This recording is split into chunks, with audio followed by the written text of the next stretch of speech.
পঞ্চম শ্রেণীর শিক্ষার্থীদের 90 পৃষ্ঠা 13 নং প্রশ্নের সমাধান।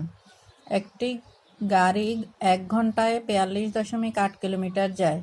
15.5 ঘন্টায় গাড়িটি কত কিলোমিটার যায়? 1 ঘন্টায় 42.8 কিলোমিটার গেলে 15 ঘন্টায় গাড়িটি আরও বেশি যাবে।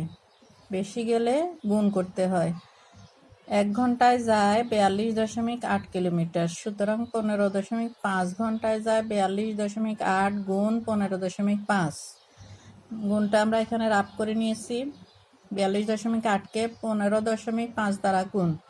5 8 40, 40 শূন্য, হাতে থাকে 4, 5 দোকানে 10, 10 আর হাতে 4 14, 4 হাতে থাকে 1, 4 5 20, 20 আর হাতে রেখে 21। এবার 5 দিয়ে 8কে গুণ, 5 8 আবার 40, 40 4 হাতে থাকে 40 শূন্য, হাতে থাকে 4, 5 দোকানে 10, 10 আর হাতে 4 14, 4 হাতে থাকে 1, 4 5 20, 20 আর হাতে রেখে 21।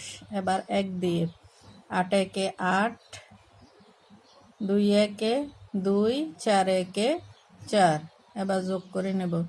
0 4, 4 একে 5, 5 আর 8 13, 13 3 হাতে থাকে 1, 2 একে 3, 3 আর একে 4, 4 আর 2 6, এখানে 4 আর 2 6। তাহলে এখানে কত ঘর আগে দশমিক আছে দেখে নেব। এখানে 1 ঘর 2 ঘর, 2 ঘর আগে দশমিক, সুতরাং আমরা গুণফলে 2 ঘর আগে দশমিক দিব ডান দিক থেকে। 1 ঘর 2 ঘর, এখানে দশমিক। তাহলে 663.40 কিলোমিটার।